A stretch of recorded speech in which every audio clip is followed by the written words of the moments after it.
Pessoal, então, só reforçando para todos que estão aqui, que assinem a lista de chamada, o link da lista consta no chat, então vocês podem acessar para confirmar a presença, né, que é muito importante para obter o certificado. Então, feita esse aviso inicial, eu acho que temos aqui 5 minutos já, né, de tempo que passou, deu para o pessoal chegar, o pessoal vai chegando, eu vou fazendo a introdução da aula, e assim a gente já inicia. Bom, então, bem-vindos, esse é o segundo módulo do curso de Direito da Infraestrutura que nós propusemos, e o tema que nós vamos nos dirigir dessa vez diz respeito às capacidades estatais para a realização de projetos de infraestrutura.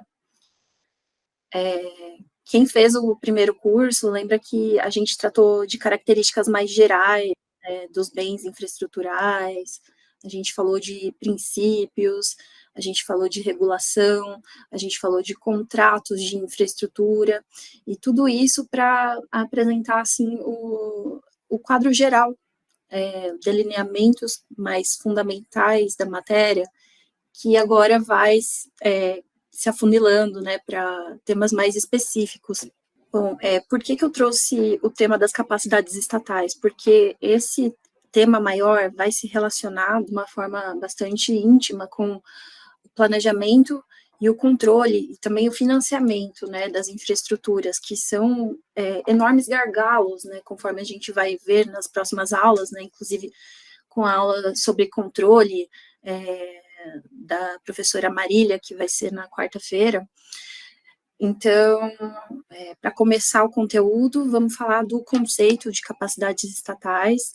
Trouxe aqui no slide o conceito do Roberto Pires e do Alexandre Gomide, que são grandes pesquisadores no direito, não só no direito, mas principalmente na economia e nas ciências sociais.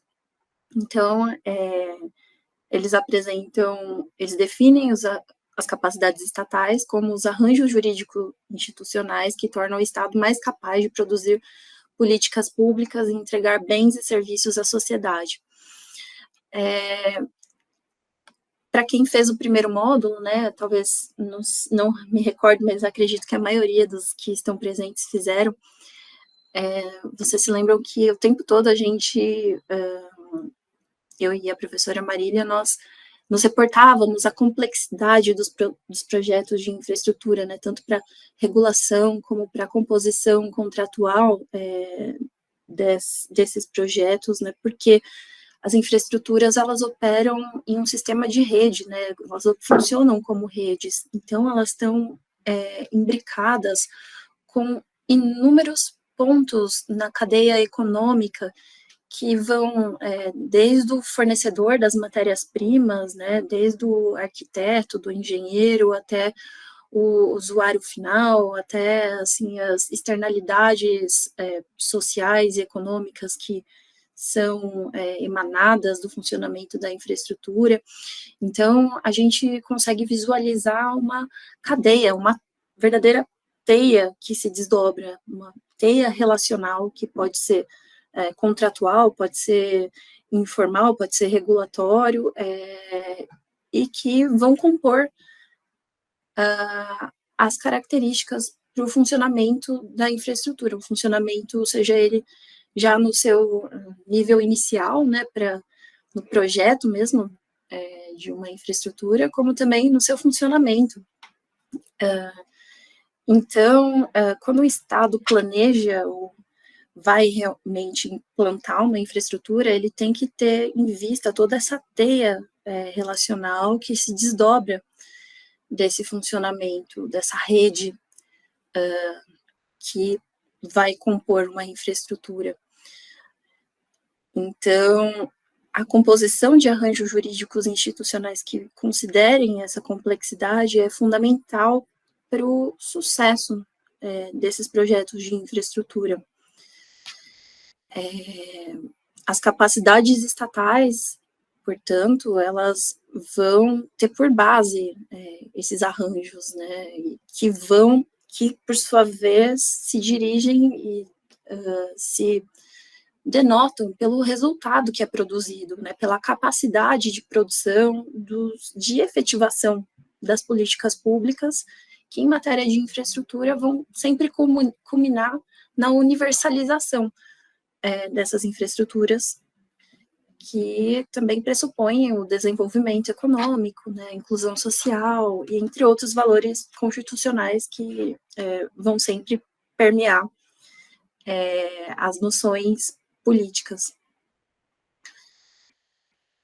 Então, a respeito ainda das capacidades institucionais, eu gostaria de destacar com vocês que houve uma evolução do conceito ao longo do estudo desse campo, porque é um estudo já antigo, que é desenvolvido principalmente em matéria de ciências sociais, mas que tem uma interface muito nítida com o direito.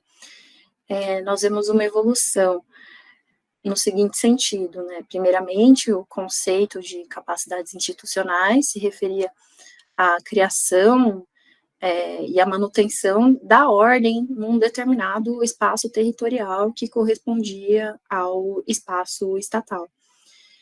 E essa manutenção da ordem exigia um conjunto de medidas para a proteção da soberania. Então, a capacidade estatal, ela era o exercício do poder voltado para a proteção da soberania estatal, né, evitando a intervenção recíproca de outras formações políticas que se diziam Estado. E para isso, para essa defesa da soberania, seria necessário administrar um aparato coercitivo, né, um aparato punitivo de fazer valer as leis que eram previstas naquele determinado espaço territorial. Além disso, a arrecadação dos tributos dos súditos, né, que iriam gerar recursos para a estruturação de uma administração pública, né, de estruturas estatais que impusessem o aparato coercitivo. E, além disso, a administração de um sistema de justiça, de aplicação das normas, também sempre esteve ali ligada a essa noção de capacidade estatal, né, ao menos essa noção inicial do conceito.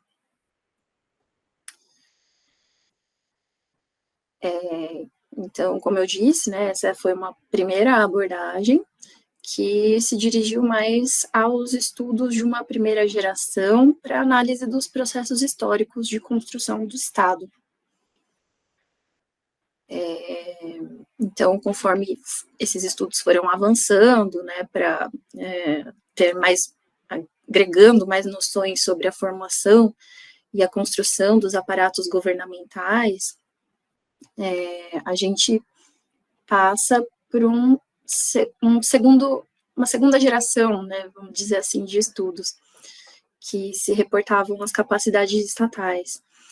E aí, elas não só incorporaram as noções que foram desenvolvidas na primeira geração, né, relativas à conformação de aparatos de justiça, aparatos coercitivos para fazer valer a soberania, como também dirigiam o olhar, né, se voltavam ao estudo das formas que o Estado possuía para atingir os objetivos que ele se propôs, né, os objetivos que estão ali consolidados na Carta Constitucional, por meio de políticas públicas. Então, como que o Estado fazia para não só garantir a sua soberania, mas para também fazer valer os seus objetivos que transcendiam a mera segurança territorial. Então, quais eram os meios para fazer valer as políticas públicas no âmbito de um Estado, né, por meio da provisão também de bens e serviços, já avançando para a concepção de um Estado social, né, um Estado que não só reprime, né, ou atua negativamente no sentido de não intervenção na propriedade privada, na esfera privada da autonomia de vontade, da autonomia privada, como também o Estado que tem um ideário político e precisa prover prestações positivas para a população. Como que ele realiza esses objetivos, sobretudo se for considerar uma população tão enorme e um território continental como o brasileiro?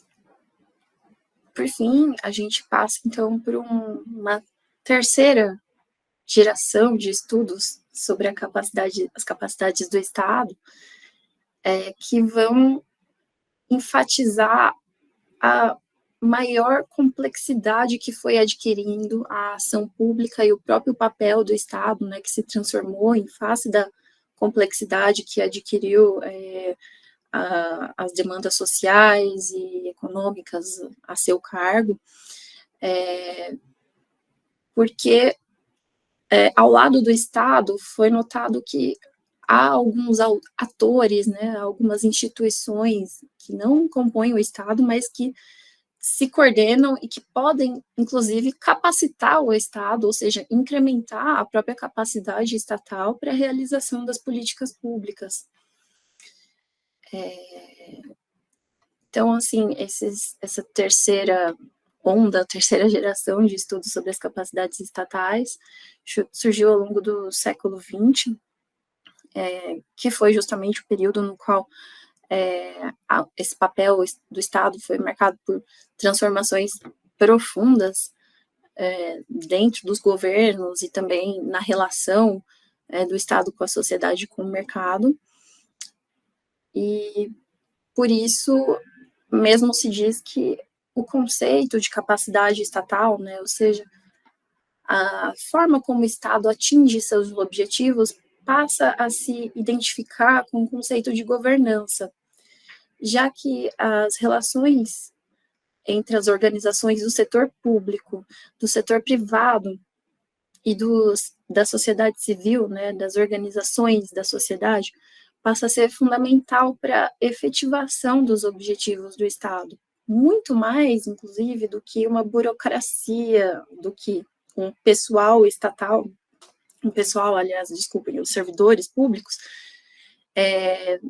que sejam tecnicamente competentes ou formados, ou haja mecanismos rígidos de atuação, de legalidade, né, ou seja, muito mais do que uma administração burocrática, no sentido weberiano, né, de burocracia, né, ou seja, com a organização da ação pública em termos muito legalmente estritos e coordenados e organizados, muito mais do que isso, passou-se a enfatizar as relações que o Estado tem com agentes de fora do Estado, né? Como que o Estado consegue estender a sua faceta coercitiva ou regulatória para modular a ação desses agentes e direcioná-los para os seus próprios objetivos, né, para os objetivos públicos. Qual é o papel de coordenação do Estado? Então, por isso que eu disse que a capacidade estatal ela passa a se identificar com o conceito de governança, porque a governança ela vai abranger todas essas possibilidades de configuração de relações entre governo, entre o setor privado e organizações da sociedade civil, né? A partir do governo, nós conseguimos ter uma visão de hierarquia, né, que é o princípio de integração e coordenação entre todos os agentes, né, sendo o Estado aquele agente hierarquicamente superior, um agente marcado por estruturas organizacionais e com alto nível de formalidade e rotinização e pouca flexibilidade. Já a partir do mercado, nós temos interações entre os autores que se pautam por seu autointeresse, ou seja, agentes com interesses egoísticos que vão se organizar em relações contratuais de cooperação. E essas relações contratuais que vão derivar de interesses, por vezes, opostos, mas que convergem para objetivos em comum, e por isso se fala numa cooperação, ela pode se aplicar às atividades do governo, né? Que, assim, pode lançar mão de alguns incentivos e mesmo ações coercitivas para modular a atuação dos agentes. E, por fim, a gente tem aí uma noção de rede que vai envolver a noção de que todos esses atores do mercado, da sociedade civil, do Estado, eles vão se relacionar de forma interdependente e que vão compartilhar valores e objetivos. Então, nessa perspectiva, existe uma maior flexibilidade e mesmo solidariedade na atuação de todos esses agentes e da dinâmica envolvida. Bom, vou voltar ao slide, né? Acho que eu apresentei aqui essa perspectiva do Roberto Pires e do Alexandre Dávila, e de uma forma mais prática ou resumida, a gente pode considerar, né, e sintetizar as capacidades estatais a partir de 3 perspectivas principais. A primeira dimensão ou perspectiva é a do ambiente político-institucional de governabilidade, que vai dizer mais sobre uma visão mais objetiva do poder estatal, né? Diz respeito ao poder representativo de instâncias federativas, com articulações em assentos e concessões programáticas de cunho eleitoral ou setorial.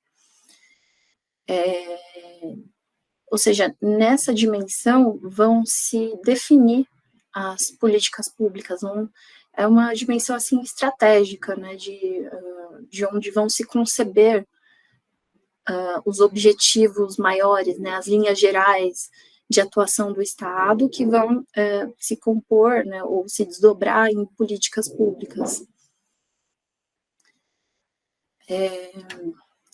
A segunda dimensão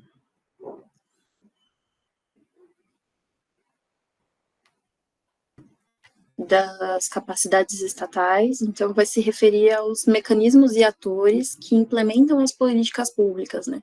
Ou seja, todo o pessoal da administração, né, os servidores públicos, os atores que vão instrumentalizar a ação pública, exercer, desempenhar as funções que são próprias do Estado e que vão, por sua vez, em última instância, se referir a alguma política pública. Então, são esses atores que devem efetivar, né, essas diretrizes maiores que são estabelecidas naquela dimensão político-institucional, né, na dimensão anterior. Então, essa segunda dimensão se compõe de órgãos e agentes executivos e de controle administrativo. E, por fim, mas não menos importante, aliás, né, muito importante, talvez o mais importante, diz respeito à dimensão que comporta os mecanismos e canais de participação social na implementação política. E por que eu digo que é tão importante essa dimensão de participação social, né, de democracia na implementação, na definição das políticas públicas? Porque desde daquele momento em que se evoluiu no estudo das capacidades estatais e se enfatizou, né, a defesa da soberania, a defesa do território, por meio de um aparato burocrático, né, por meio de servidores públicos eficientes e profissionalizados. Desde lá se viu que essa concepção não era suficiente para denotar a real capacidade do Estado para atingir as suas finalidades, né, porque os objetivos que alcançam amplas extensões territoriais, ou amplos setores sociais, eles perpassam por organizações e agentes que estão fora do Estado, né, que não compõem esse aparato burocrático estatal. E essas organizações e agentes extra-estatais, digamos, eles devem estar integrados nas ações públicas para que essas consigam ser bem-sucedidas. Então, eu conversei com vocês sobre a importância, né, de se considerar na composição, no desenho político, regulatório, né, a relação das organizações do setor público, do setor privado e da sociedade civil para essa efetividade do governo, muito mais do que só se considerar uma burocracia estatal competente e coerente.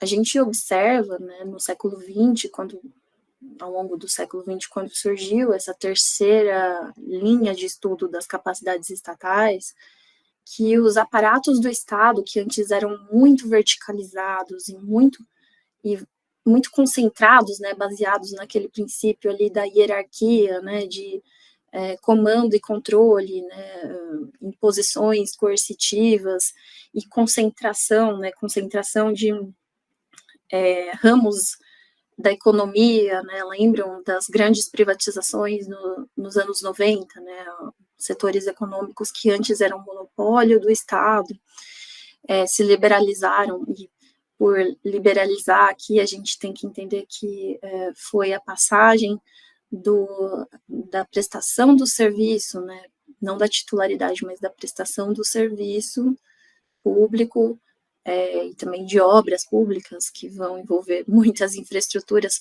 para os agentes privados, mediante contratos de concessão e permissão.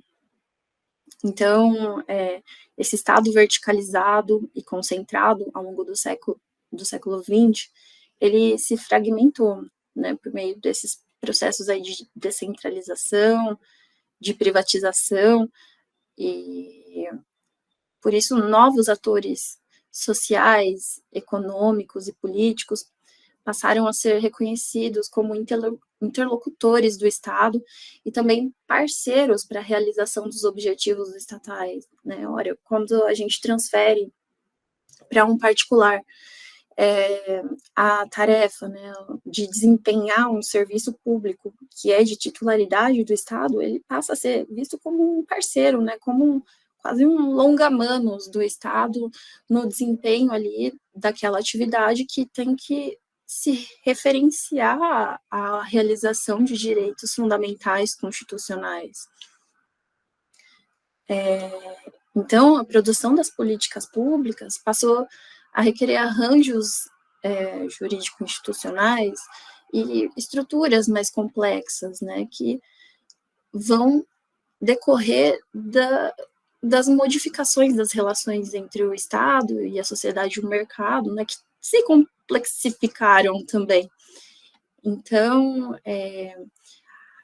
disse que a gente pode entender que a tomada de decisão e a execução da ação pública passou a ser pulverizada ou compartilhada entre inúmeros atores, né, não só governamentais, mas também os não governamentais, né, os agentes privados. Por isso que a participação social na implementação política é tão relevante, porque esses atores que são de fora do Estado desempenham funções desse.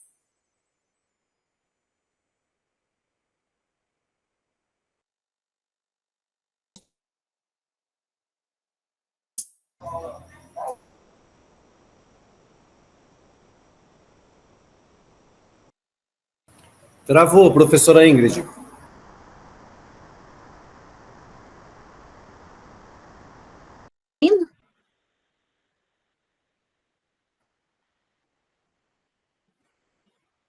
Voltou? Alguém? Agora sim.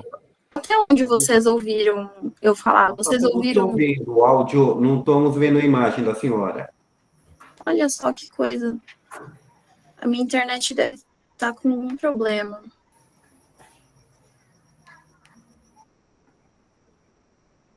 Voltou agora. Voltou? Sim. Vocês ouviram até quando eu pude concluir sobre por que os mecanismos de participação social são relevantes, né? Então, eu havia dito para vocês que, diante da complexificação do papel do Estado, né, e da distribuição de funções muito atreladas ao interesse público, às funções públicas, em decorrência da fragmentação do poder ao longo do século XX, a participação de atores de fora do Estado é tão relevante quanto a participação do próprio Estado na implementação das políticas públicas. Então, as capacidades estatais vão se alterar de um mecanismo coercitivo e hierárquico para um mecanismo de coordenação, de modulação, um mecanismo de governança da implementação das medidas voltadas ao interesse público e, sobretudo, voltadas à implementação de infraestruturas, né, que vão abranger redes e atores por longas cadeias econômicas e sociais. Então, essa terceira dimensão é muito relevante no direito da infraestrutura. Vou olhar o chat aqui para ver se vocês apresentaram alguma dúvida. Vocês têm alguma dúvida? Sempre que vocês tiverem dúvida, vocês podem escrever no chat, ou podem levantar a mão. O Robson levantou a mão, pode falar, Robson. Oi, professora, boa noite a todos. Eu já peço desculpa pelo barulho ambiente, que daqui a pouco vai passar a 25ª moto nos últimos 5 minutos. Tudo bem. Que outro estado, que outra nação também compartilhou desse processo evolutivo, se podemos chamar assim, né, de desenvolvimento, de agigantamento da infraestrutura do Estado, que cuidava da infraestrutura, né, do corpo do Estado? Algum outro país também comungou com esse período brasileiro? A gente percebe que o Brasil, horas na América do Norte, horas na Europa, sempre baliza as suas evoluções, a sua maturidade, às vezes avança, inclusive, mais do que o referencial, mas nesse aspecto do direito da infraestrutura, que outro país também se destaca por apresentar esse processo evolutivo? Ótima pergunta, Robson. Muito obrigada por sua dúvida, pela participação. Em geral, assim, no Ocidente inteiro, durante meados ali da década de 1980 e durante toda a década de 90, esse foi o período das liberalizações, né, da liberalização.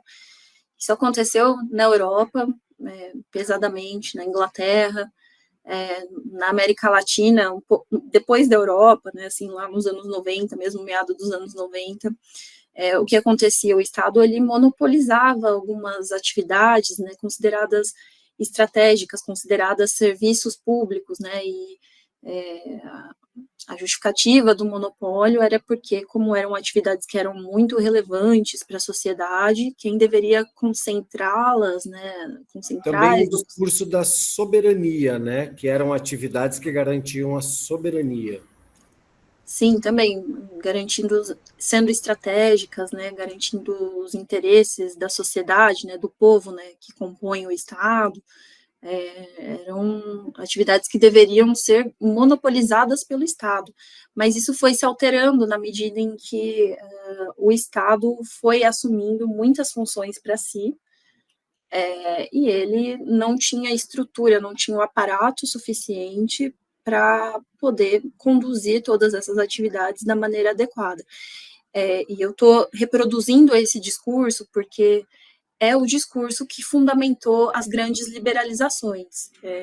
Vocês podem concordar ou discordar, e eu também não estou dizendo que eu concordo ou discordo com isso, mas a ideia foi que, como essas atividades que eram tão relevantes começaram a crescer muito, né, e com a complexidade que a economia foi adquirindo, né, na era pós-industrial do capitalismo, muitas atividades passaram a ser muito relevantes. O Estado não tinha tamanho suficiente para lidar com todas essas atividades e executar todas, né? São atividades relacionadas à infraestrutura muito complexas, então não tinha órgãos, aparato estatal suficiente. Então, o Estado passou a desconcentrar a execução dessas atividades. O Estado ainda titulariza essas atividades como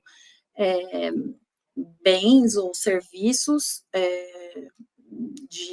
que a Constituição, nesses estados aí ocidentais que eu me referi, a Constituição diz que são bens e serviços de titularidade do Estado, mas ele pode delegar a execução dessas atividades para o setor privado.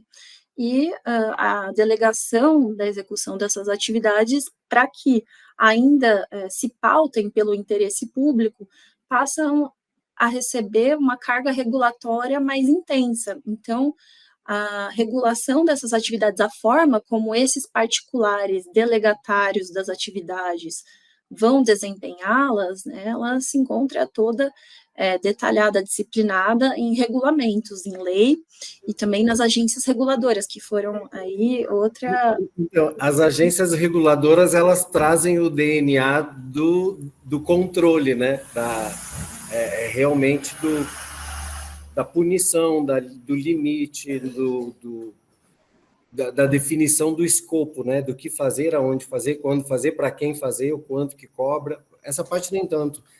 Mas o Estado continua sendo muito hábil em fazer gestão e controle, né? Mais do que em executar.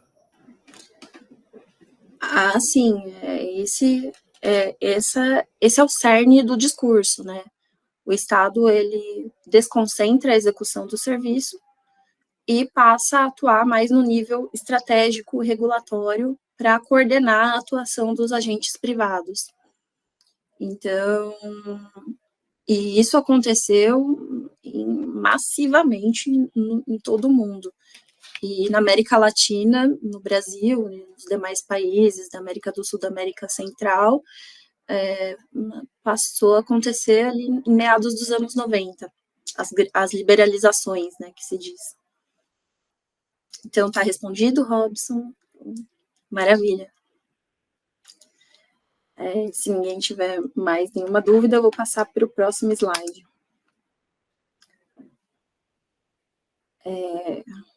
Como eu disse, né, o conceito de capacidades estatais se transformou nos últimos tempos para coincidir com o conceito de governança, né, que é para abranger toda essa rede relacional de atores estatais e não estatais, de maneira a realizar os objetivos das políticas públicas.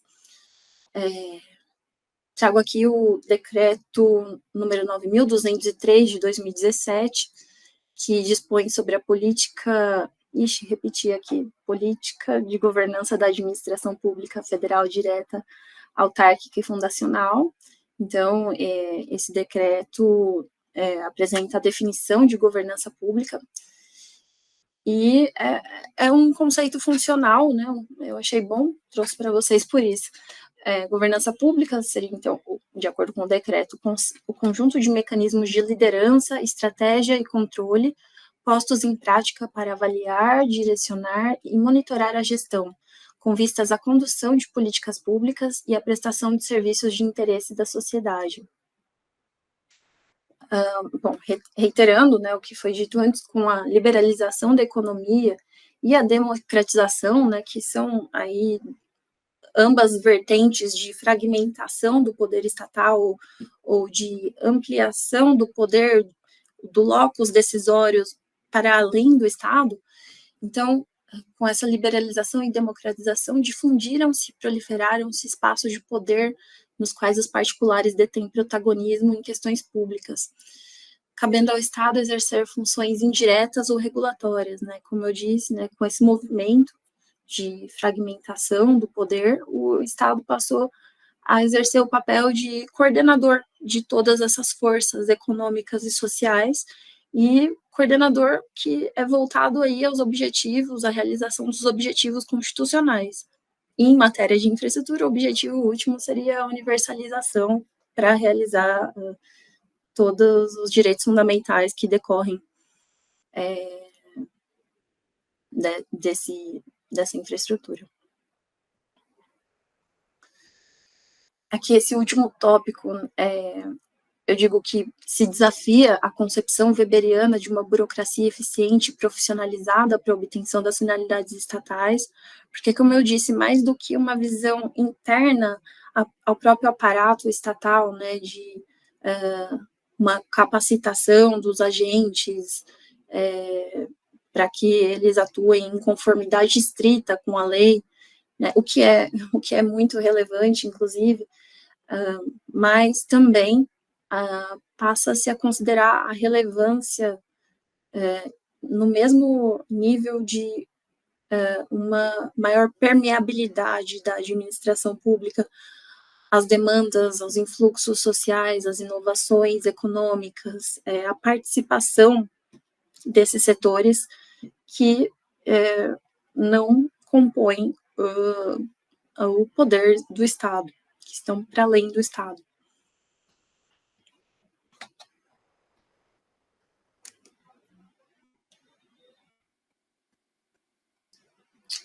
Esse trecho é muito bom, ele sintetiza bastante coisas que nós discutimos por aqui.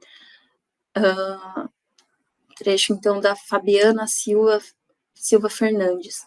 A capacidade institucional das organizações que contratam seus serviços está diretamente relacionada aos alcances dos resultados da organização, o que sugere que a necessidade de investimento e fortalecimento dessa capacidade organizacional, para além do assessoramento para a implementação de programas que viabilizem os objetivos das organizações.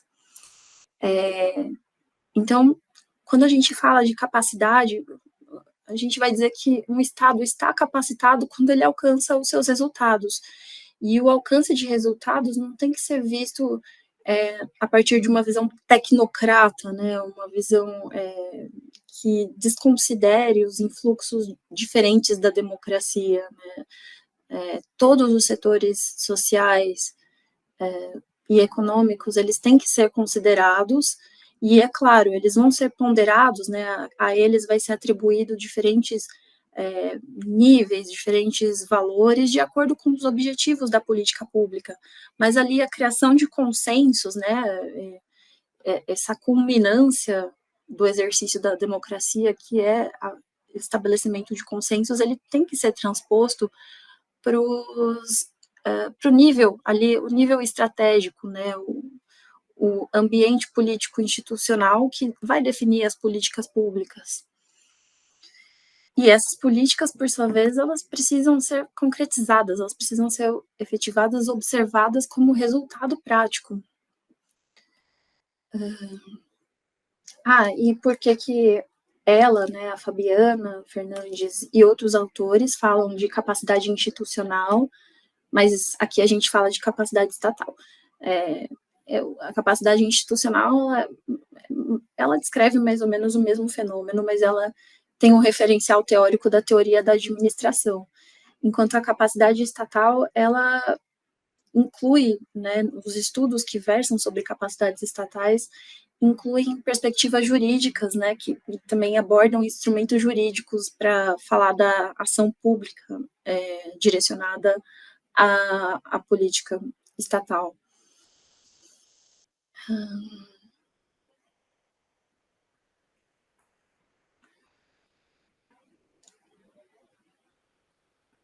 por fim, mais um trecho que eu achei interessante trazer para vocês. As capacidades do Estado para a produção de políticas públicas, tá errado aqui, depois eu vou corrigir todos esses errinhos do slide, mas as capacidades do Estado para a produção de políticas públicas passaram a ser associadas não só à qualidade técnica da burocracia do serviço público, mas também à existência e ao funcionamento efetivo de canais de conexão entre o aparato político-administrativo do Estado e a sociedade civil, dotando a ação de legitimidade. Aplicado ao setor público, o conceito de capacidade é definido como a habilidade do governo de dirigir e controlar seus recursos humanos, financeiros, informacionais e físicos, com o objetivo de realizar as missões organizacionais. Então, o Estado, ele precisa ter a habilidade, assim, múltipla, de coordenar tantos recursos, né, e tantos setores também, dos quais ele vai receber influxos, para realizar as suas finalidades. E mais uma vez, né, a participação de agentes econômicos e sociais de fora do Estado vai legitimar a ação, vai funcionar como o ingrediente ali que vai compor essa feição como um todo, que é o consenso.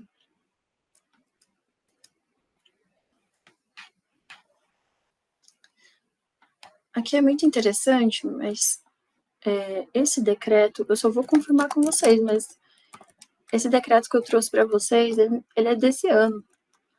Ele é, assim, de algumas semanas atrás. Ah, não, ele é de 2023 mesmo. É que ele dispõe sobre o Programa de Fortalecimento da Capacidade Institucional para a Gestão e Regulação. E ele traz justamente essa noção de capacidade, né, que ele usa a ideia que é referenciada na teoria da administração, né, aliás, a ideia não, a terminologia, né, capacidade institucional, mas se refere à mesma ordem de fenômenos que a gente trata aqui. E aqui, no caso, o exercício das capacidades para as boas práticas regulatórias, né. E então, esse programa, ele se volta à implementação das boas práticas regulatórias e para aprimorar a coordenação do processo regulatório na administração pública federal, direta, autárquica e fundacional.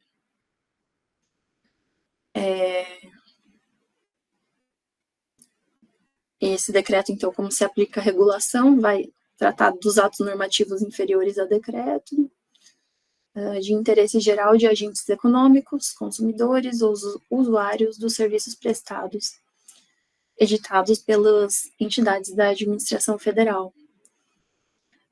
As boas práticas regulatórias são os princípios, estratégias, ações e procedimentos destinados a promover a melhoria da qualidade da regulação por meio do aperfeiçoamento contínuo do processo regulatório. Ou seja, já temos aqui a noção de resultado, né? O aperfeiçoamento do processo regulatório é o resultado da capacitação do Estado. O exercício da função reguladora, a edição de atos normativos e o processo regulatório. O processo regulatório, segundo a definição desse decreto, traz aqui elementos que são chave para as capacidades estatais, né? Alguns deles nós vamos aprofundar nas próximas aulas. O processo regulatório, então, vai compreender as etapas de planejamento, elaboração, implementação, fiscalização, monitoramento, avaliação e revisão das intervenções regulatórias, né, desde a origem do ato regulatório até ao controle, né, o resultado, o monitoramento do efeito prático dessa intervenção regulatória.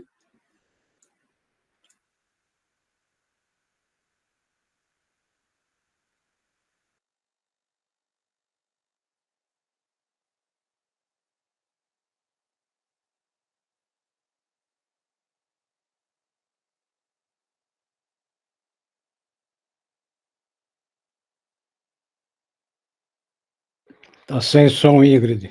Está sem som. Microfone seu está fechado. Nossa, muito obrigada por avisar. Obrigada, eu acho que eu fechei sem querer aqui. Mas, então, continuando, né, que a citação desse decreto é importante para vocês verem como o Estado articula, né, esses elementos do conceito da capacidade estatal para aplicar para a atividade que é tão fundamental para a infraestrutura, que é a regulação.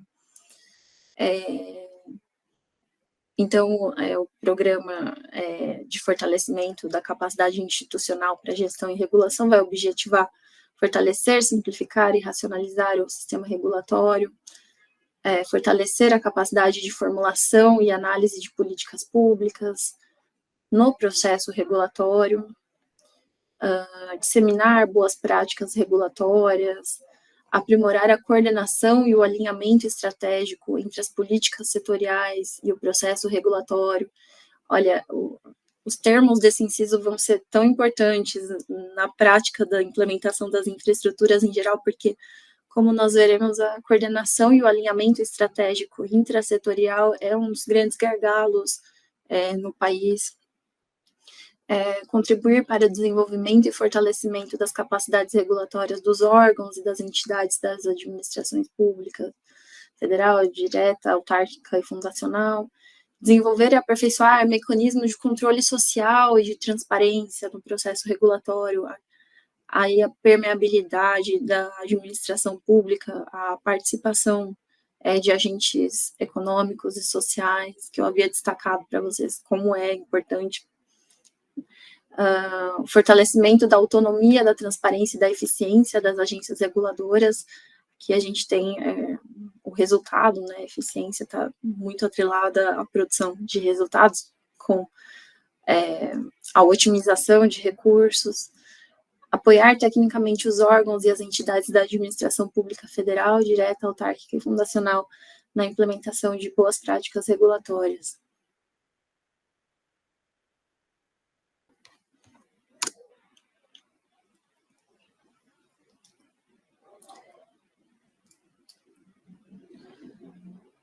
Alguém tem alguma dúvida até aqui?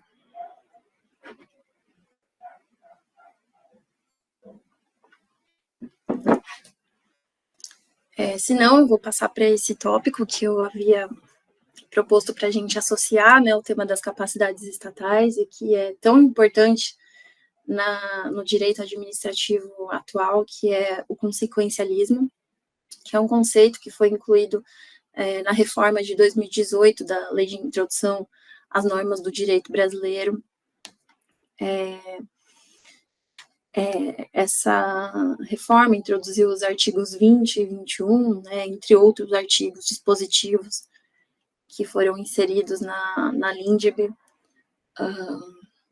E o consequencialismo se volta, aliás, ele remete à ideia de se considerar os efeitos práticos da atuação administrativa.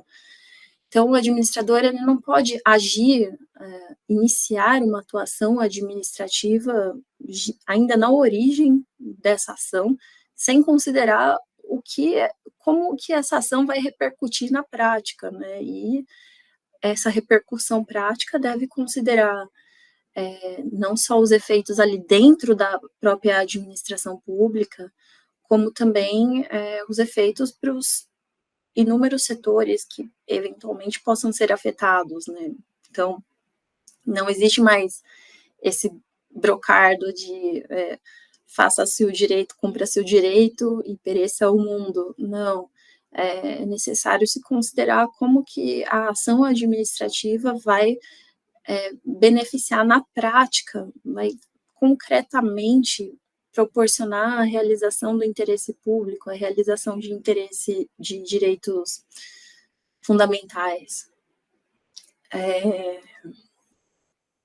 Como é de se imaginar, né, em setores de tamanha complexidade, como os da infraestrutura, o consequencialismo é um critério muito relevante para a tomada de decisão, para a ponderação, inclusive, das atividades regulatórias, das atividades sancionadoras, do planejamento, do controle também administrativo. Então, ele deve ser usado como um critério mesmo, como um preceito a ser seguido pela administração pública. O artigo 20, ele vai cristalizar essa noção no nível legislativo. Então, o artigo diz: nas esferas administrativa, controladora e judicial, não se decidirá com base em valores jurídicos abstratos, sem que sejam consideradas as consequências práticas da decisão. E o parágrafo único vai remeter aqui ao princípio da razoabilidade, né, no sentido de que a motivação, a exposição dos motivos dessa atuação administrativa demonstrará a necessidade e a adequação da medida imposta, ou da invalidação de ato, contrato, ajuste, processo ou norma administrativa, inclusive em face das possíveis alternativas, né. Então, a motivação, ela deve expor que aquela medida adotada, né, e os efeitos práticos que vão repercutir a partir dessa ação que for adotada, ela é a menos gravosa dentre as alternativas possíveis, né, e isso vai consubstanciar a dimensão da necessidade da atuação administrativa. Então, a ação administrativa, dentre todas, deve ser a menos gravosa, mais apta a produzir o resultado, e apta a produzir o resultado é a dimensão da adequação da medida, né? A medida, ela se encaixa dentre aquelas que podem realizar a finalidade administrativa. Então, a motivação passa a ser o material a partir do qual vai se legitimar a ação administrativa a partir da exposição dos efeitos práticos que devem ser, e essa ação deve ser a necessária, a mais adequada, à luz do que for, à luz dos resultados produzidos.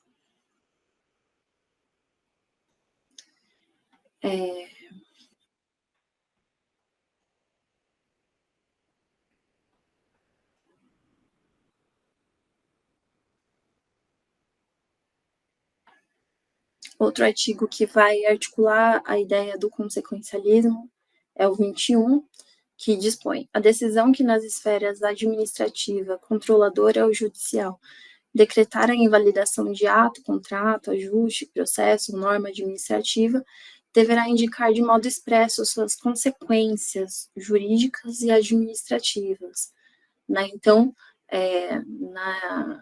na invalidação, no exercício da autotutela administrativa, né, a autotutela é o poder da administração, o poder, dever de extirpar do mundo jurídico os atos ilegais ou atos não convenientes, né, os atos contrários ao interesse público.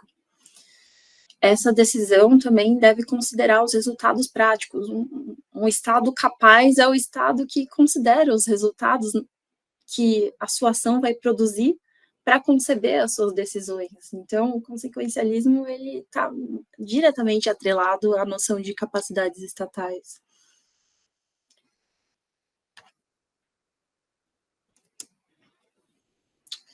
Aqui eu trago um trecho do consequencialismo, sobre a noção do consequencialismo, para termos em mente, né, na hora de analisar questões da infraestrutura que vão ser estudadas.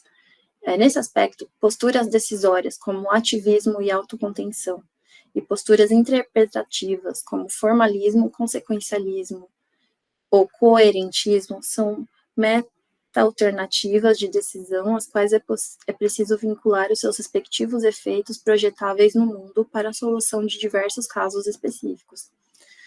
Nessa etapa positiva do argumento, importam as considerações sistêmicas associadas ao emprego de uma determinada postura decisória ou teoria interpretativa no tempo, o que envolve, por exemplo, considerar os impactos da adoção de certos caminhos decisórios para a segurança das relações sociais e para o equilíbrio das interações entre poderes em um determinado arranjo institucional. Isso deve ser feito, em princípio, sem presunções, mas a partir da mensuração real desses efeitos. Então, aqui nesse trecho, a gente tem articuladas algumas noções muito similares àquelas que a gente tratou sobre as capacidades estatais, né? Que são as relações sociais, equilíbrio das interações entre poderes, né? Arranjos institucionais, posturas decisórias, né? Considerações sistêmicas, né? Todas essas articulações de papéis e de dinâmicas entre agentes econômicos e sociais e estatais também devem ser consideradas na produção dos resultados, né, na realização dos objetivos estatais.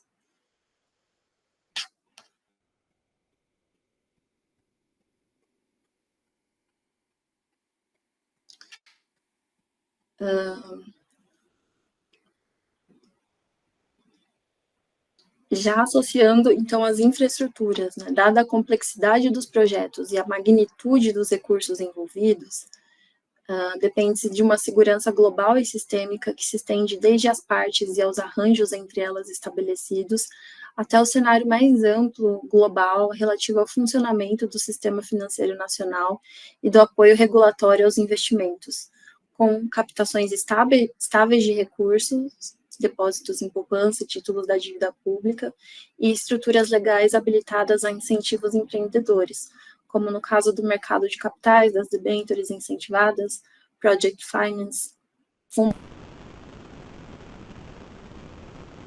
Ficou mudo, professora. Muito obrigada. Fundos de investimento e etc. Aqui eu já introduzi nesse trecho uma pista do que a gente vai tratar nos próximos slides, que é a questão do financiamento das infraestruturas, né? O financiamento, ele vai compor as capacidades estatais e no sentido de viabilizar resultados referentes à implementação de infraestruturas, porque, assim como quase tudo no atual sistema econômico, se depende de recursos econômicos para que se realizem, né? As infraestruturas, principalmente, são muito complexas e envolvem recursos de alavancagem inicial altíssimos, então é necessário que a gente possa constituir arranjos jurídicos institucionais que viabilizem a segurança dos investimentos para que se captem mais recursos para serem destinados à implementação das infraestruturas.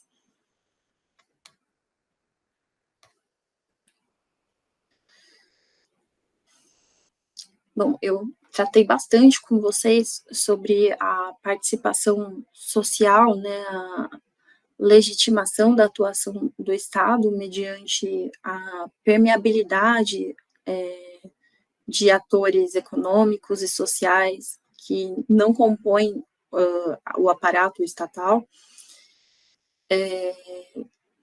Então, nesse sentido, a gente fala nessa dimensão da capacidade estatal, né, a dimensão participativa, a gente fala de uma autorreflexão constante, né, com a permeabilidade das demandas sociais e econômicas, a atuação do Estado, ele reflete sobre o que ele próprio conduziu até então, ou deliberou a respeito de políticas públicas. E também o controle de resultados é muito relevante nessa autorreflexão, né? Ou seja, é feita uma análise do que foi realizado ou do que deve vir a ser realizado, né, por meio da participação de agentes extraestatais.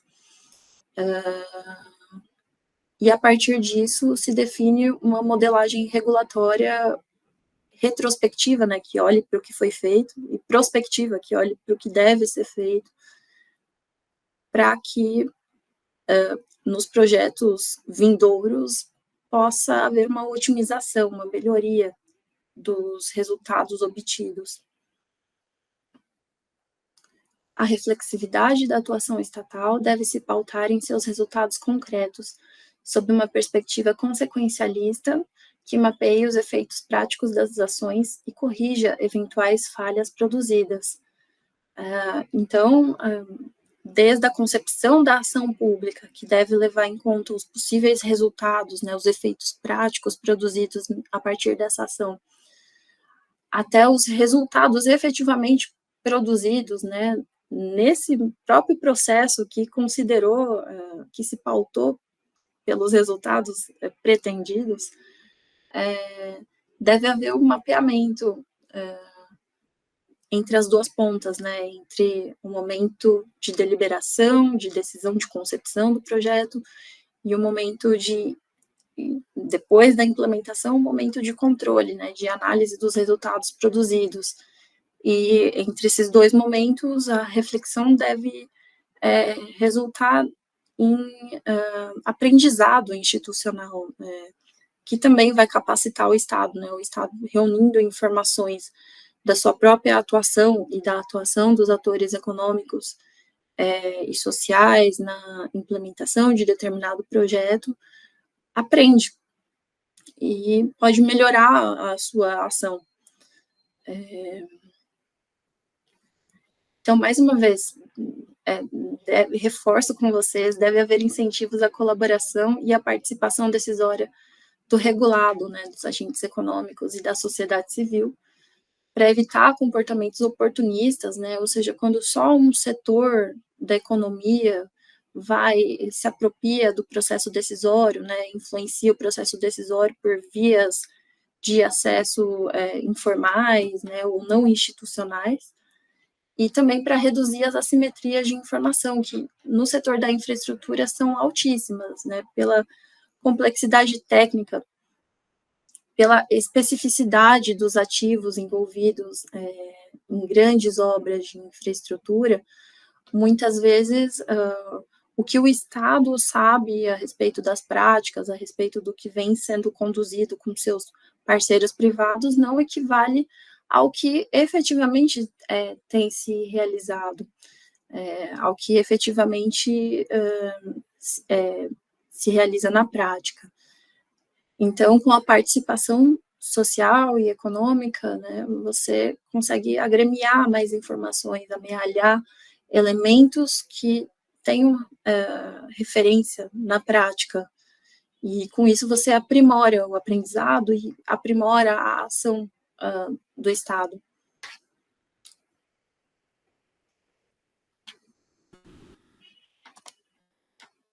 Alguém tem alguma dúvida até aqui?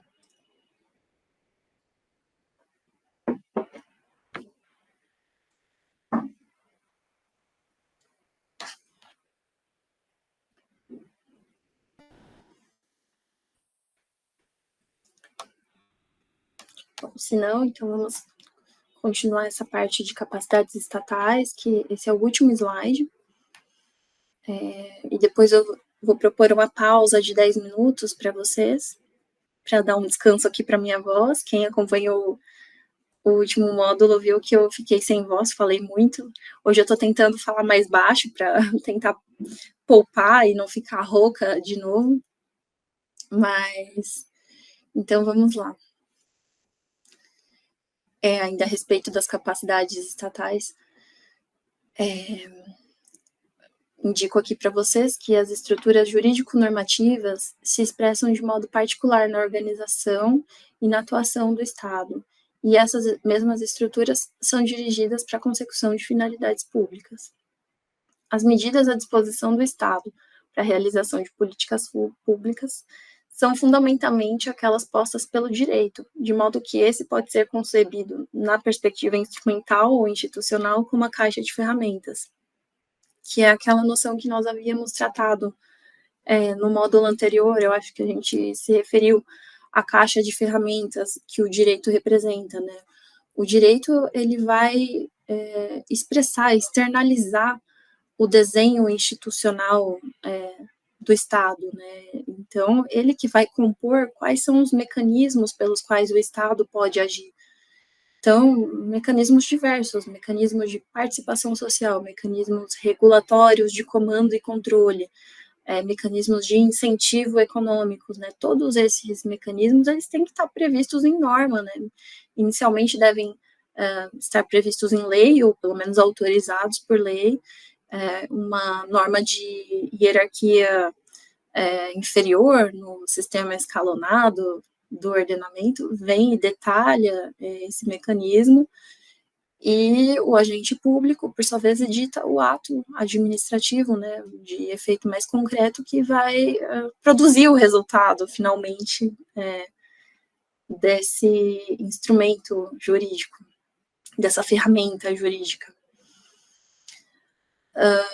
Então, os instrumentos jurídicos para a consecução do objetivo de expansão e melhoria das infraestruturas são variados, e quando inseridos na perspectiva segundo a qual ao Estado cabe mobilizar os agentes privados para a consecução de suas finalidades político-regulatórias, podemos discernir as ferramentas do planejamento e do controle.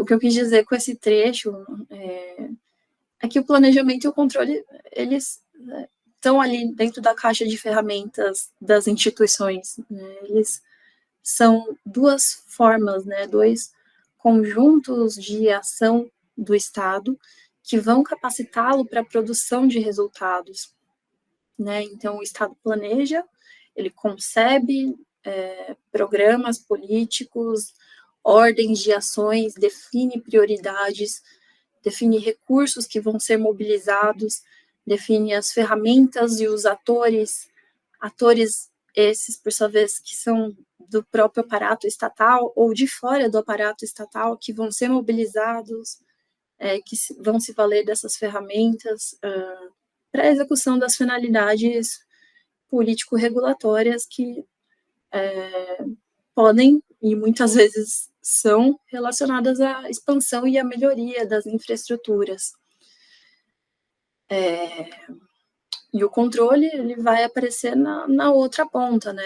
Então, o Estado concebeu, idealizou o projeto, esse projeto se implementou de acordo com os instrumentos previstos, de acordo com a mobilização dos atores, o direcionamento de recursos que foi previsto, e após a realização, ou não, né? Muitas vezes não se realiza, como a gente vai ver, quantas obras paralisadas tem por aí. O Estado, ele controla, ele olha o resultado que foi produzido a partir daquele planejamento e vai direcionar o resultado desse controle para melhor realizar a finalidade originalmente posta, ou que às vezes se modificou com o passar do tempo. Então, mecanismos de controle, eles retroalimentam o ciclo das políticas públicas no sentido de melhorar ou de viabilizar a consecução das finalidades últimas, atreladas ao desenvolvimento econômico-social e a realização dos direitos fundamentais. Então, para não começar o financiamento e depois parar, vamos fazer uma pausa de 10 minutinhos?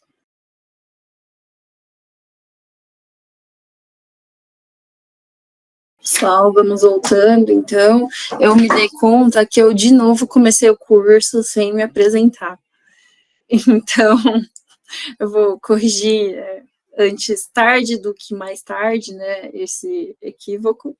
Então, eu sou a professora Ingrid, eu atuo profissionalmente como advogada no escritório Tojal Renault Advogados, e a minha atuação, ela é concentrada na área de infraestrutura e direito regulatório. Então, eu estou sempre estudando o tema, em contato com novidades e muitos problemas relacionados a essa disciplina do direito. E eu vou deixar o meu e-mail aqui para vocês, se vocês quiserem entrar em contato, tiverem qualquer dúvida, podem me escrever. E vou reforçar com vocês, mais uma vez, né, a importância de confirmar a presença no link que consta no início da conversa do chat. Eu vou reenviar esse link. Não sei se todos estavam presentes quando eu mencionei a respeito, né? Vocês precisam confirmar a presença nesse link para fins de emissão do certificado, né? Então, feitas essas considerações, podemos prosseguir no conteúdo do curso.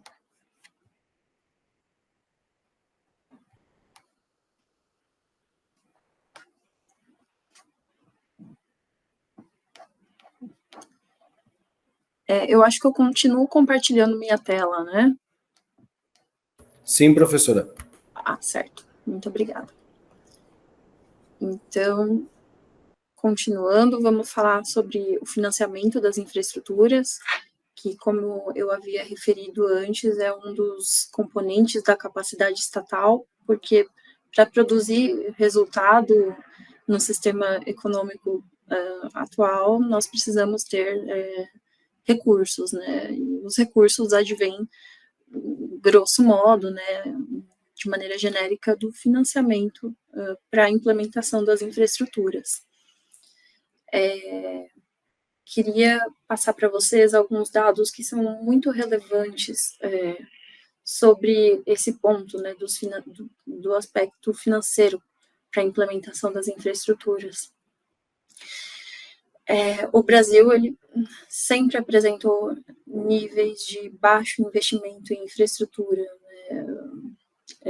Tem um estudo do Banco Mundial, que eu deixo o link aí, a referência para vocês, que explicitou isso, e segundo esse estudo, o investimento público na infraestrutura do Brasil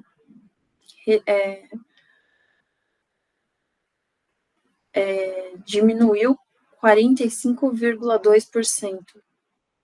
Ali está escrito recrudesceu, mas diminuiu. Depois eu preciso corrigir, né? Tem alguns pontos que vão ser corrigidos nos slides para vocês. Enquanto o investimento privado aumentou 20,1%. Eu não trouxe aqui nesse slide, mas na década de 2010, os aportes que foram realizados por particulares no setor da infraestrutura representavam cerca de 60% do total investido no setor da infraestrutura, né, em todos os setores que compõem a infraestrutura. E hoje, atualmente, né, mais de 10 anos depois, o percentual do investimento privado na infraestrutura chega a quase 90%, né? Então, nesse período de 2010 até atualmente, houve um crescimento do investimento público,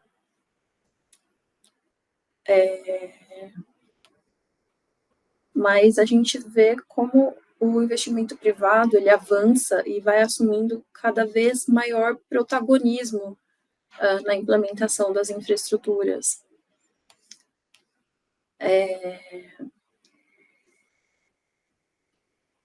Esse estudo do Banco Mundial, ele sugere que um mínimo de 3,7% do PIB tenha que ser investido até 2030 para assegurar que as deficiências de infraestrutura sejam supridas.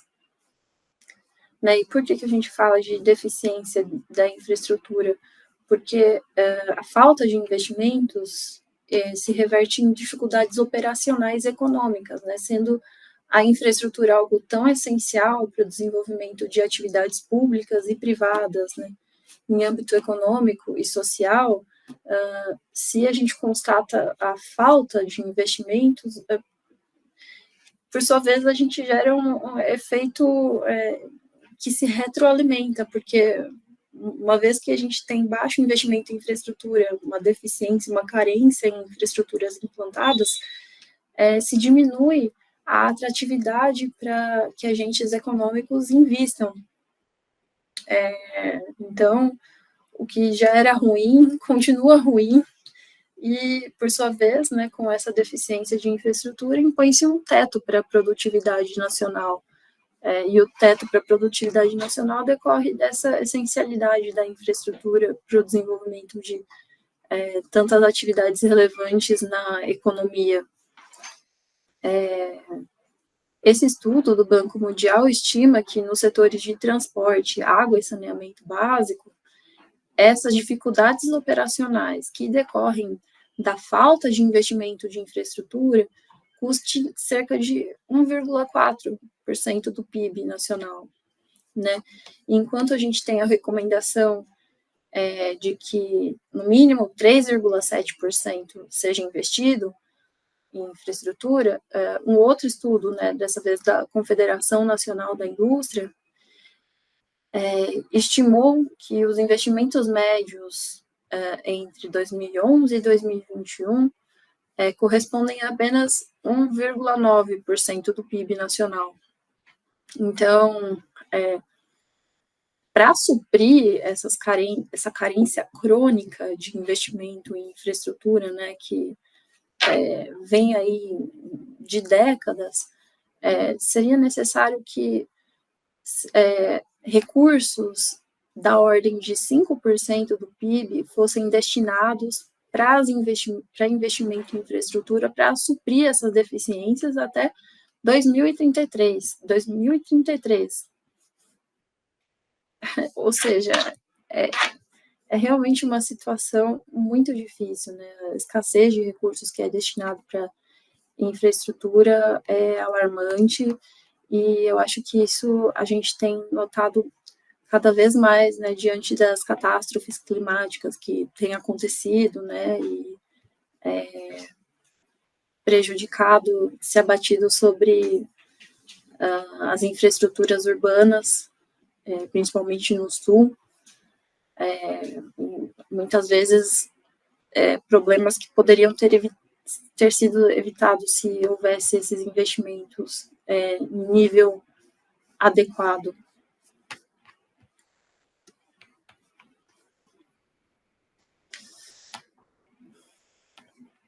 Bom, o financiamento da infraestrutura no Brasil, ele seguiu uma trajetória que acompanha a alteração do modelo de atuação econômica do Estado, né? Como a gente havia discutido, né, principalmente a partir da provocação que o Robson endereçou, né, a dúvida do Robson a respeito do movimento de liberalização.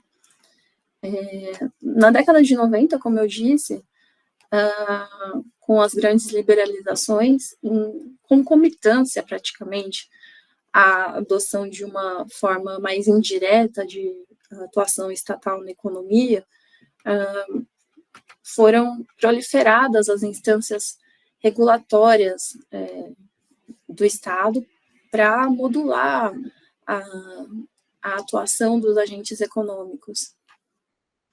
E com isso houve a separação entre o formulador das políticas públicas, né, aquela dimensão institucional, política, decisória, né, que eu havia comentado com vocês, né, que pauta as deliberações estratégicas, as diretrizes gerais de condução estatal.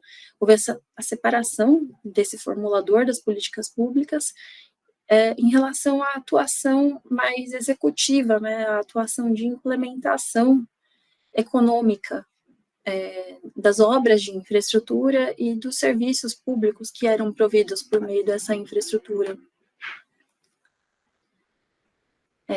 Aconteceu também a alteração do modelo financeiro de sustentação dessas obras e desses serviços, né? Porque com a liberalização dos setores econômicos, né, que passaram às mãos da atuação da iniciativa privada, por meio das concessões, né, das grandes concessões que eu havia mencionado para vocês, a matriz de financiamento das infraestruturas se deslocou dos recursos públicos para os investimentos privados. Então, à medida que os concessionários eles passaram a se autofinanciar, né, por meio de cobrança de tarifas ou de receitas acessórias, né, enfim, múltiplas fontes possíveis de autofinanciamento e também para obtenção de recursos para exploração dessas infraestruturas, a participação dos recursos públicos passou a representar frações decrescentes na composição financeira desses negócios. Então, o que a gente viu foi o surgimento de uma relativa autonomia em relação aos recursos públicos para a implantação das infraestruturas. Né, isso se reflete nesses dados aí que eu trouxe para vocês, né? Se em 2010 os investimentos privados representavam mais ou menos 60% do total dos investimentos em infraestrutura, em 2023 eles passaram a representar 90%, né? Então, a representatividade da participação dos capitais privados no setor da infraestrutura ela é crescente.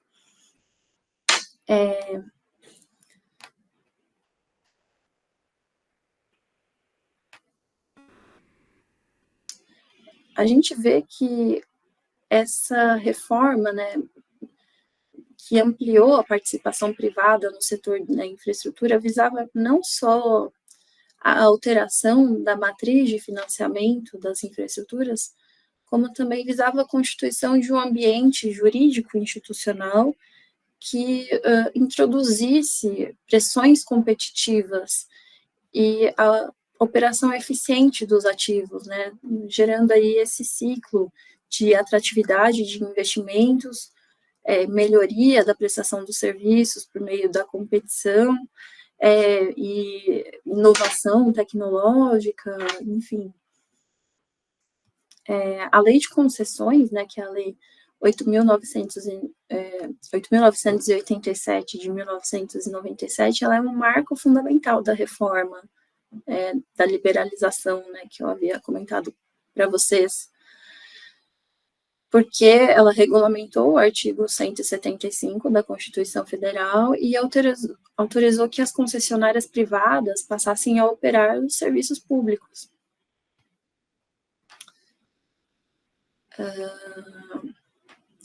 Para além desse autofinanciamento ou autonomia financeira que foi obtido pelas concessionárias e pelos agentes privados na implantação da infraestrutura, o elevado nível, o elevado montante de recursos que é exigido para a efetivação dos projetos, além da complexidade técnica que permeia, né, todo o setor de infraestrutura e os ativos específicos envolvidos, além do prazo muito longo de retorno do capital investido, tudo isso constitui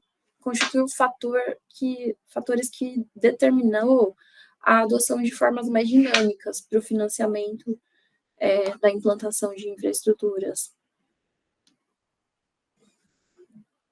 Com isso, né, para além do financiamento por meio de tarifas ou por meio da participação do Estado, né, nesses investimentos, passou-se a buscar recursos no mercado de capitais, além de variação das receitas alternativas, entre outros meios.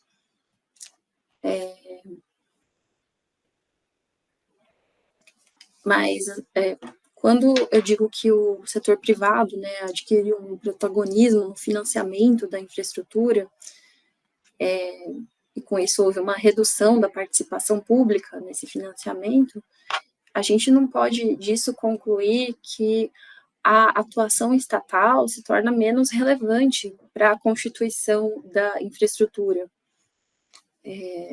Isso porque o Estado ele tem por vocação exercer uma ação centralizada na atividade econômica, né? Ele converge para si todas as informações, né, oriundas da participação, né, da importância da participação do mercado e da sociedade, né, em ações que ele almeja, e com essa ação centralizada ele induz e promove instrumentos de crédito para captar recursos econômicos de longo prazo. E isso constitui um mecanismo essencial para o financiamento da infraestrutura, de projetos de infraestrutura. Essa ação do Estado, ela tem por pressuposto a coordenação dos diferentes tempos, né, dos ciclos de capital que são considerados para a composição dos ativos estruturais, né. Então, a gente tem o tempo da conclusão física da implantação das infraestruturas e o tempo da operação da infraestrutura, né, e a partir dessa operação que vai advir a exploração econômica de acordo com a expectativa lucrativa do agente, né, que concluiu fisicamente essa infraestrutura, né? Então, essa operação vai gerar o fluxo de caixa. Na visão macroeconômica, a gente deve se voltar para a análise do conjunto jurídico e político que vai demandar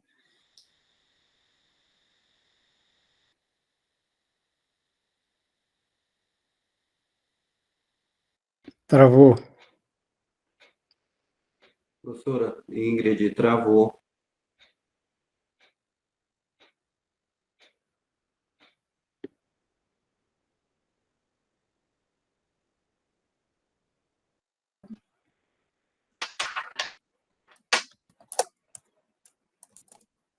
Vocês estão me ouvindo? Agora sim, professora, mas travou e nós não estamos com a sua apresentação aberta, só o seu áudio.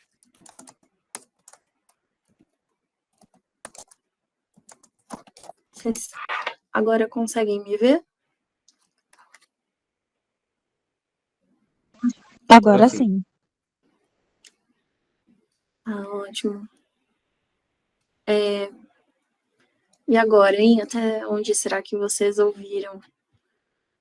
Bom, vou recapitular, então. Por favor, se travar de novo, me avisem. Eu não tenho certeza se é um problema da minha internet ou um problema no computador mesmo. Mas, bom, vamos levando dessa forma e a gente consegue transmitir aqui todo o conteúdo. Então, é necessário que a gente consiga compor, né, arranjos jurídicos institucionais para que, na perspectiva macroeconômica, a gente fomente a disposição dos agentes econômicos a investir em infraestrutura.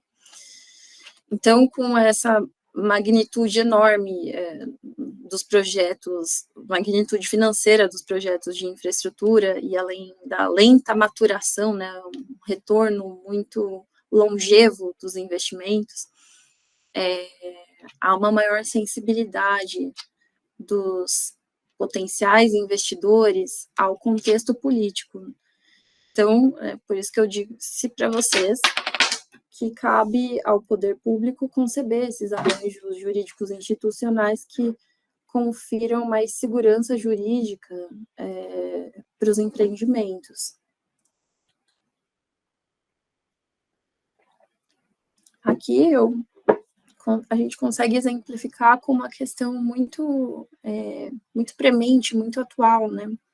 Que é a questão da pauta dos juros, que no Brasil eles assumem patamares historicamente elevados, o que impele os detentores de capital, né, a fazerem investimentos de baixo risco, né, investimentos de retorno mais seguro, como, por exemplo, os títulos do Tesouro, e não investem em infraestrutura. A implantação da infraestrutura, como a gente tem reforçado bastante, né, por aqui, ela é uma condição indispensável para a realização de atividades produtoras de bens e serviços. Mas no Brasil a gente vê uma dificuldade de longo prazo para a captação dos investimentos e para a realização de empreendimentos, o que se justifica justamente por essa modalidade, né, por essa modelagem, aliás, da política creditícia, que envolve juros e títulos da dívida pública, além de... então, a gente vê a necessidade de mecanismos de alocação dos riscos e de mensuração de incertezas. E, esses mecanismos, por sua vez, operam em nível microeconômico, um nível contratual, para conferir segurança jurídica para o potencial investidor.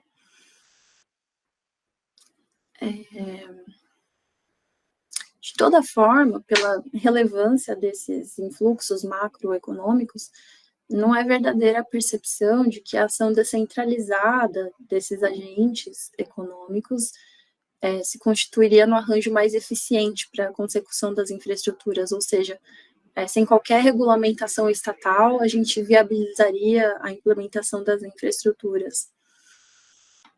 E com isso eu quero dizer que tanto uma escala macroeconômica, regulatória, né, como uma escala microeconômica, né, o aspecto ali da cláusula contratual, elas vão ser relevantes para a definição dos arranjos jurídicos de financiamento de projetos de infraestrutura.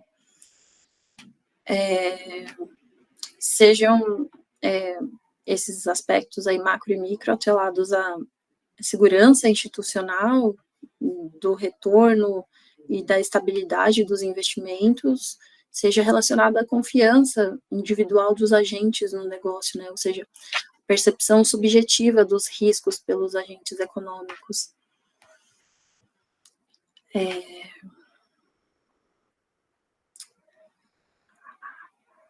Então, relacionando com o tema das capacidades estatais, né, e sua relação com o financiamento,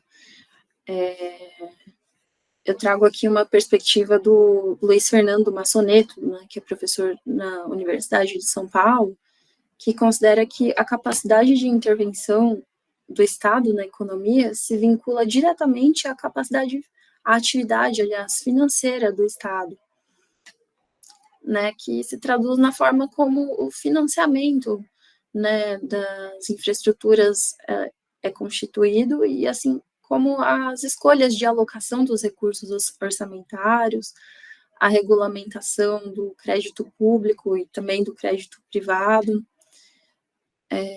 E nesse contexto são relevantes estratégias nacionais de gestão da dívida pública e de regulação da atividade financeira como um todo, pois com isso se permite ao Estado assumir essa coordenação, né, da atuação dos agentes particulares, da própria percepção e disposição dos investimentos, né, com a gerência ou gerenciamento dos riscos no processo de implementação da infraestrutura.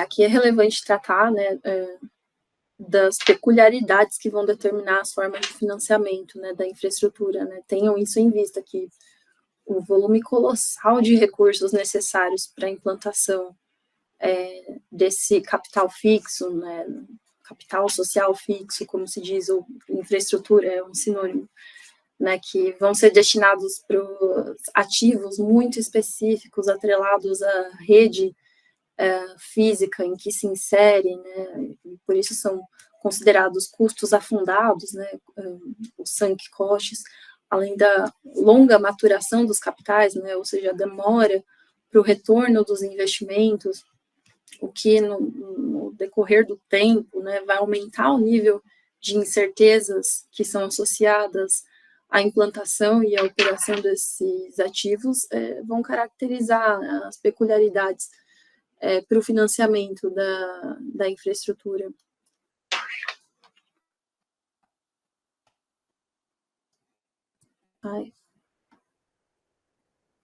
Eu acho que a tela está compartilhando ainda para vocês? Tá, sim. Ótimo. Não está em formato apresentação, só está. Eu acho que agora eu vou conseguir voltar para como estava.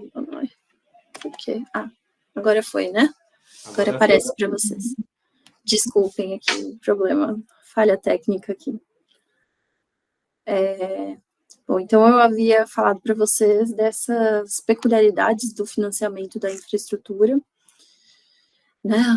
Demora no retorno dos investimentos, um volume enorme de investimentos que é destinado, tudo isso vai converger para aumento da sensibilidade dos investidores, né? Eles só vão investir se eles tiverem muita segurança do terreno em que eles estão pisando, né? Então, portanto, do contexto jurídico institucional, e se eles puderem também ter essa confiança no retorno, né, nas expectativas lucrativas desses investimentos.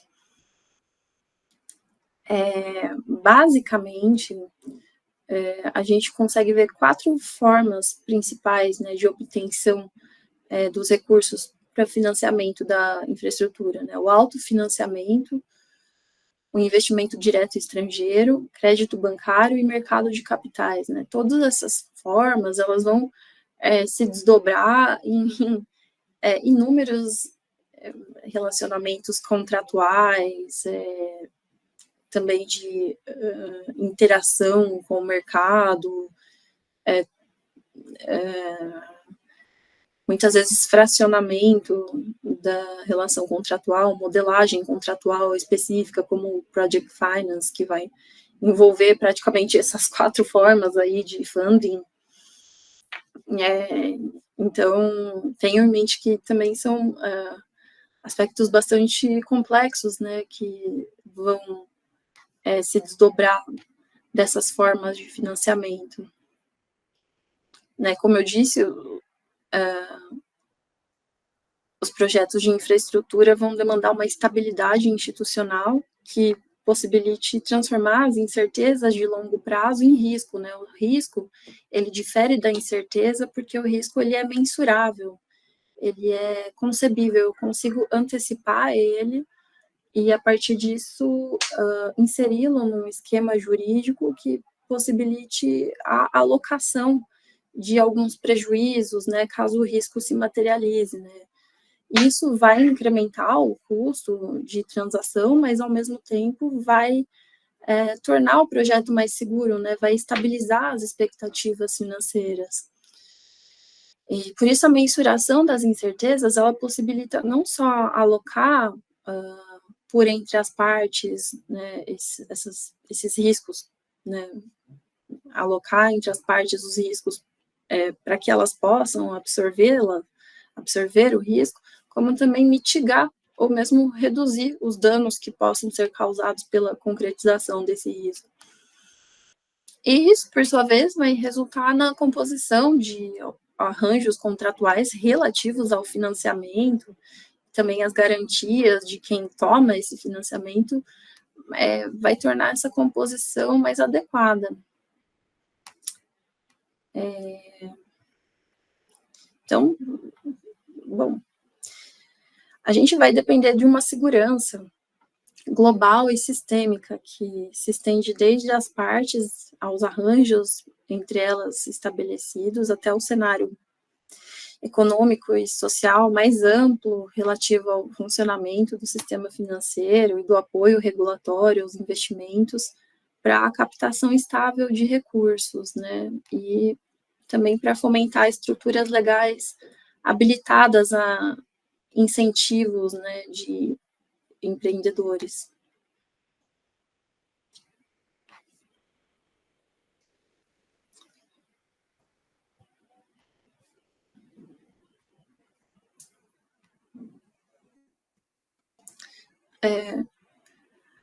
Diante do tempo que está acabando, eu vou, dessas formas aqui de financiamento, eu vou destacar a atuação do crédito bancário, que muitas vezes é oriundo de instituições bancárias públicas, né, como, por exemplo, o BNDES, que é considerado por alguns autores como o principal provedor de recursos de longo prazo no país, né, além da própria Caixa Econômica Federal, que atua, sobretudo, em projetos de infraestrutura urbana, né, projetos de moradia popular, incentivos fiscais, também com contrapartidas obrigacionais, e mercados de renda fixa, mercados de capitais, são mecanismos também importantes para o financiamento da infraestrutura.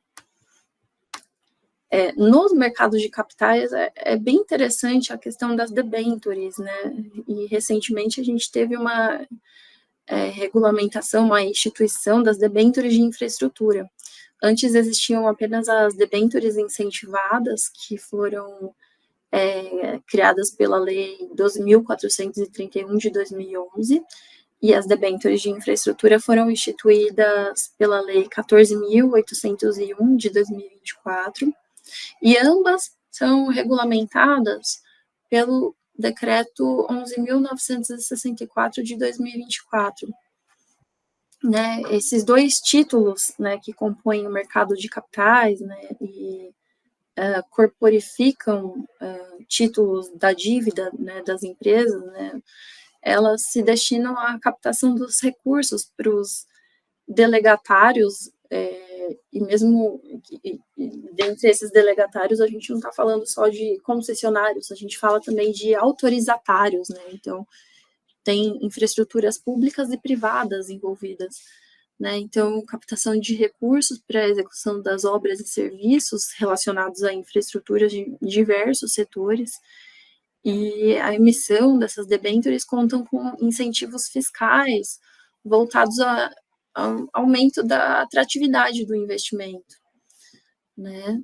No caso das debêntures incentivadas, o investidor, ele tem isenção do imposto de renda no investimento, né? O investidor, então, é aquele que capta a debênture, né?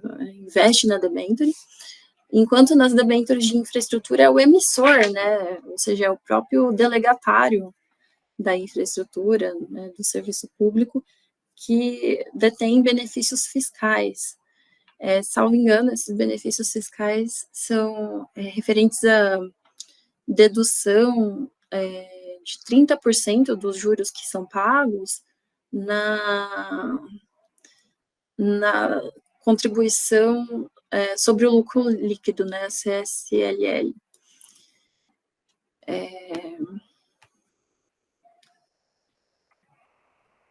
Então, nessa questão dos mercados de capitais, tem uma pauta que é bastante presente, né, cada vez mais, que diz respeito aos investimentos verdes.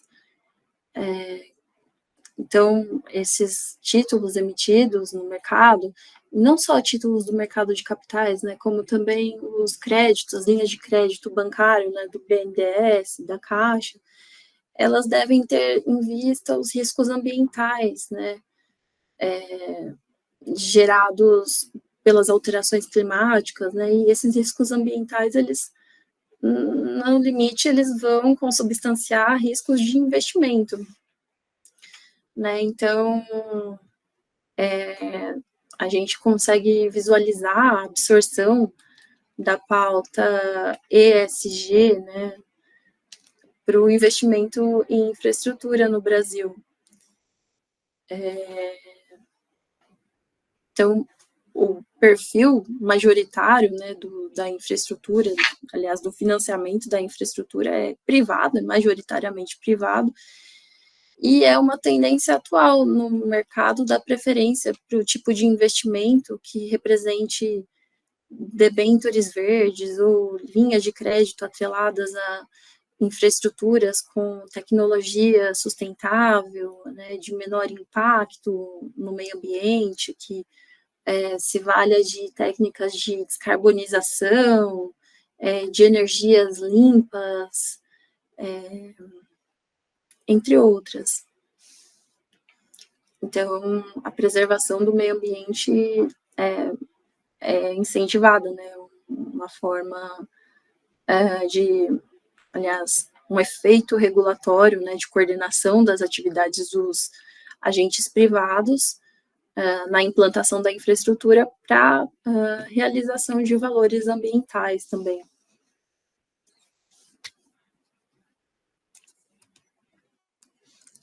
E com essas considerações, a gente encerra aqui. O financiamento das infraestruturas é bastante complexo,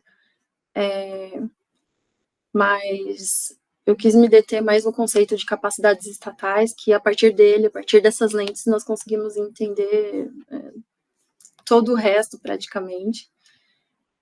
E na próxima aula, nós vamos tratar de planejamento, né, vendo o planejamento como um mecanismo de incremento da capacidade estatal.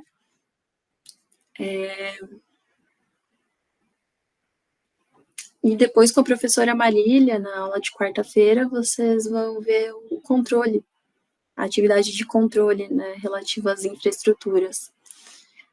Então, se não houver mais nenhuma dúvida... A Elaine deixou uma dúvida aqui, eu vou tirar essa dúvida com o Alexandre. Eu vou pedir, Elaine, que você entre em contato com a ESA ou o Alexandre entre em contato com você para resolver o problema do cadastro, pois eu não consigo ter acesso a esse sistema para conseguir resolver esse problema.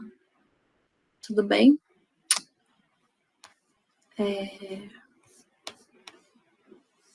Se vocês tiverem mais dúvidas, me escrevam no e-mail, ou podem, inclusive, fazer essas perguntas na próxima aula, mesmo que sejam relativas a essa aula, a gente pode tratar no começo da aula que vem, enfim.